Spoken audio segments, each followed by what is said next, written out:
മാറ്റം വരുത്തിയത് ജീവിക്കുന്ന ദൈവത്തിന്റെ മഹാസ്നേഹത്തിന്റെ സന്ദേശമാണ്. ആ സന്ദേശമാണ് നിങ്ങളുടെ തലമുറകൾക്കും മാറ്റം വരുത്തുവാൻ പര്യാപ്തമായ ഏക സന്ദേശം.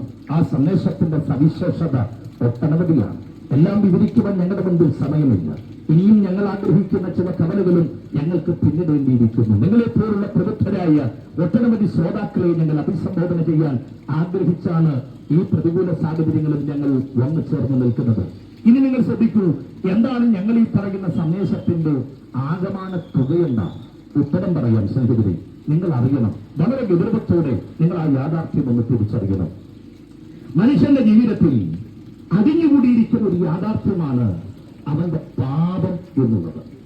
പാപം എന്ന പദം കേൾക്കുമ്പോൾ പ്രവാചകൻ ഏതെങ്കിലും തരത്തിൽ കണ്ടുപിടിച്ച് പ്രവാചകരുടെ നിഘണ്ടുവിൽ മാത്രം തെളിയുന്ന ഒരു പദപ്രയോഗമല്ല സ്നേഹിത. ഈ ഭൂമിയിൽ ജനിച്ചു